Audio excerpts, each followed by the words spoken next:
அண்மை செய்தி. தென்னிந்திய மற்றும் மத்திய இந்திய மாநிலங்களில் தென்மேற்கு பருவமழை தீவிரமடைந்திருக்கிறது.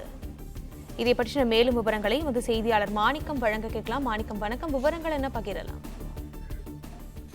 தமிழ்நாட்டில் தென்மேற்கு பருவமழை தீவிரமாக இருக்கக்கூடிய சூழல்ல மேலும் இந்த தீவிரம் தென்னிந்திய பகுதிகள் மற்றும் மத்திய இந்திய பகுதிகள் முழுவதும் வலுவடைந்திருப்பதாக வானிலை ஆய்வு மையம் தெரிவிச்சிருக்கிறாங்க.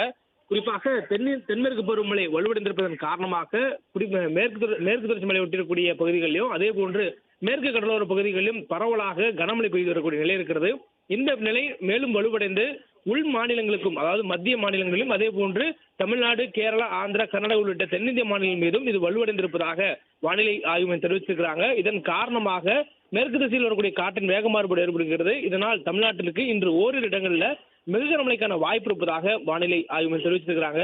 மேலும் இன்று முதல் வரக்கூடிய அடுத்த 5 நாட்களுக்கு சென்னை உட்பட தமிழ்நாட்டில் பரவலாக ஓரிரு இடங்களில் லேசானது முதல் மிதமான அளவில் மழை பெய்யக்கூடிய வாய்ப்பும் இருப்பதாக தெரிவிக்கப்பட்டிருக்கிறது. மேலும் நேற்றைய தினம் வங்கக்கடலில் உருவாகி இருக்கக்கூடிய குறைந்த காற்றழுத்த தாழ்வு பகுதி ஆழ்ந்த காற்றழுத்த தாழ்வு பகுதியாக வலுவடைந்து வடமேற்கு வங்கக்கடல் மற்றும் அதனை ஒட்டியிருக்கக்கூடிய மத்திய மேற்கு வங்கக்கடல் பகுதிகளில், குறிப்பாக ஒடிசா கடலோர பகுதிக்கும் அதனை ஒட்டியிருக்கக்கூடிய வடக்கு ஆந்திர கடலோர பகுதிக்கும் அருகே நிலை கொண்டிருக்கிறது.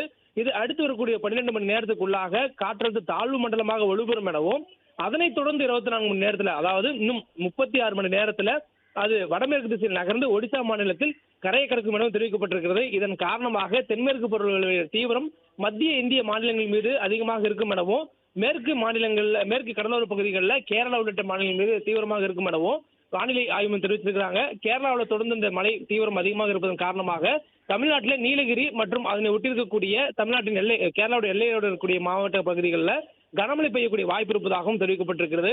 குறிப்பாக நீலகிரி, கோயம்புத்தூர், தேனி, திண்டுக்கல் உள்ளிட்ட மாவட்டங்கள், திருப்பூர் உள்ளிட்ட மாவட்டங்களிலும் கனமழை பெய்யக்கூடிய வாய்ப்பு இருப்பதாக வானிலை ஆய்வு மையம் தெரிவித்திருக்கிறாங்க.